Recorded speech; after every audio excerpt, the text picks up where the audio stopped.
आपने देखा, पहले लोग धमकी देते थे, अमेरिका, चीन, बड़े बड़े देश धमकी देते थे, ये हो जाएगा, वो हो जाएगा। अभी अमेरिका ने धमकी दिया कुछ दिन पहले कि अगर हमारी भारत हमारी शर्त नहीं माना तो हम टैरिफ पॉलिसी में चेंज करेंगे, भारत का बड़ा नुकसान होगा। मोदी जी ने कुछ बोला ही नहीं। पिछले 4 महीने से ट्रंप और ट्रंप की सरकार उस पॉलिसी का जो अंतिम डेडलाइन जो उन्होंने दिया था वो बढ़ा रहे हैं, किसी तरह से मान जाए, किसी तरह से मान जाए। मोदी जी ने क्या किया जानना चाहिए। मोदी जी ने क्या किया?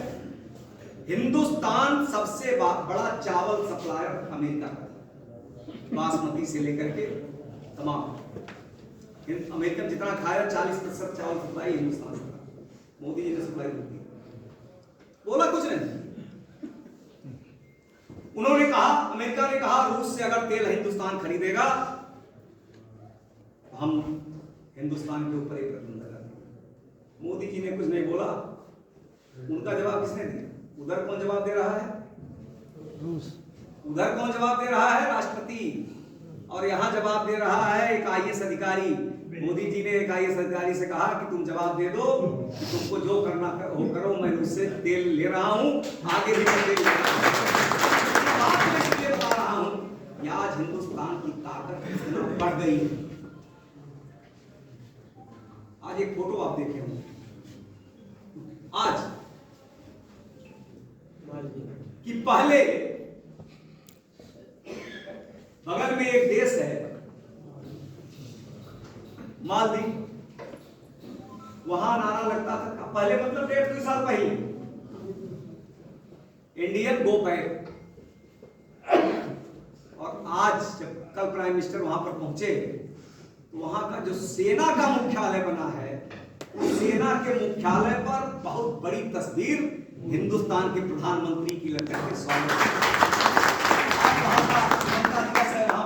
चीफ गेस्ट हमारे प्रधानमंत्री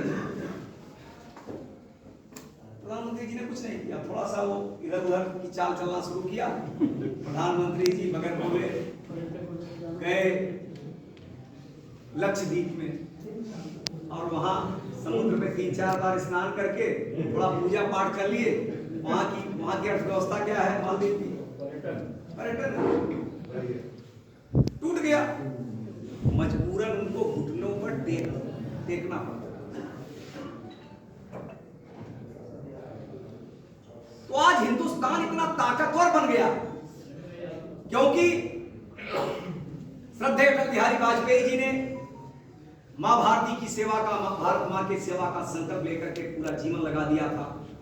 उन्होंने जिस काम को प्रारंभ किया, उनको बहुत ज्यादा समय नहीं मिला, उस काम को आगे बढ़ाने का काम आदरणीय नरेंद्र मोदी जी ने किया। आज सैन्य दृष्टि से हो, आर्थिक दृष्टि से हो, अन्य सभी क्षेत्रों में हिंदुस्तान की धाक, पूरी दुनिया में हिंदुस्तान का जयकारा हो रहा है। अभी एक सर्वे हुआ, आज ही वो भी आया है, हमने अभी अपने ट्विटर पर डाला है।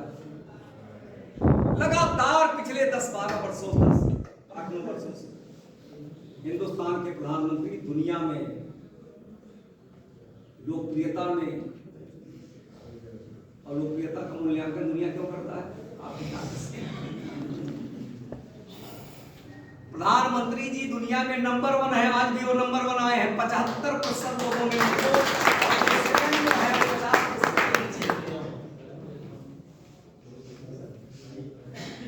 और इसलिए ऐसे कारगिल विजय दिवस के अवसर पर हम अपने महापुरुषों के पुरुषार्थ को, उनके योगदान को, हिंदुस्तान के स्वर्णिम इतिहास को हम याद करके हम गर्व भी करते हैं और उनके बताए हुए रास्ते पे चल करके मां भारती की सेवा का संकल्प भी लेते हैं।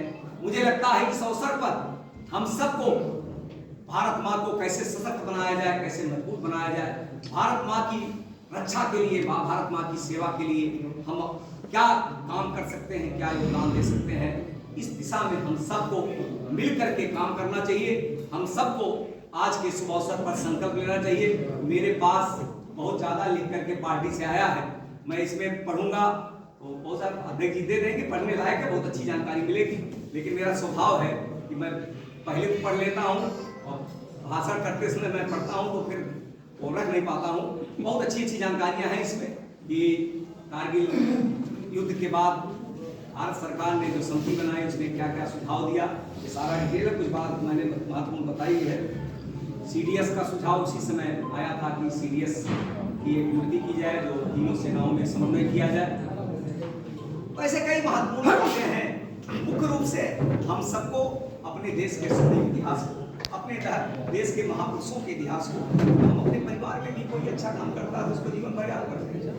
हमारा देश हमारा परिवार है, हमारे देश के महापुरुषों ने इस देश की आज़ादी के लिए, इस देश की एकता अखंडता के लिए, इस देश की रक्षा के लिए, इस देश की सुरक्षा के लिए उन्होंने जो जो काम किया है उसको याद करके हम जो कर सकते हैं उसमें हम सबको करने का प्रयास करना चाहिए।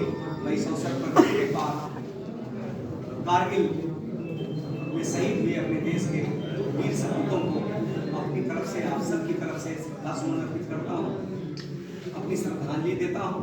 निश्चित रूप से आप सब आने वाले समय में और केवल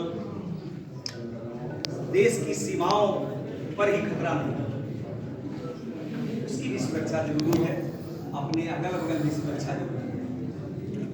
मैं जिस प्रदेश मैंने पार्टी ने मुझे जहाँ काम दिया है बड़ा सेंसिटिव प्रदेश है। पिछले 3 से 4 महीनों से आप अनुमान लगा सकते हैं, ये काम तो हुआ 50 वर्षों से। धीरे धीरे धीरे धीरे धीरे धीरे असम की भूमि पर बांग्लादेशी घुसपैठियों ने कब्जा कर लिया।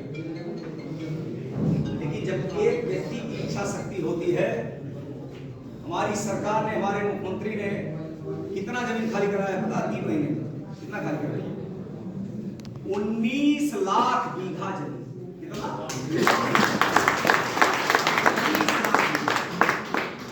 और उनको डिपोर्ट किया जा रहा है जो ऐसे अपना साबित नहीं कर पा रहे हैं कि हम यहाँ के नागरिक हैं, उनको वहां पर भेजा जाता है।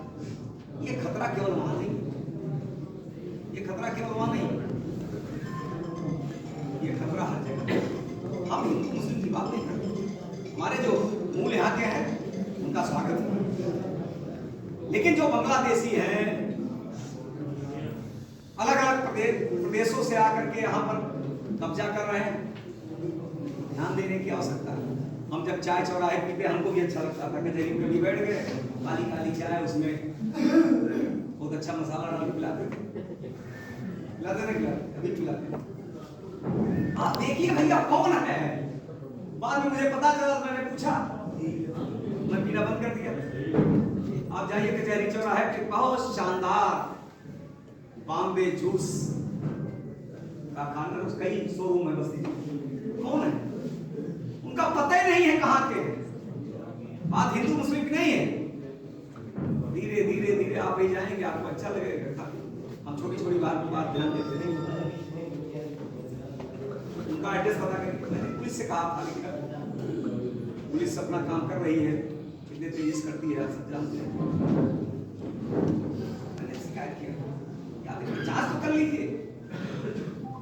ऐसे कई, मैं तो उदाहरण 2-4 का दे रहा हूँ।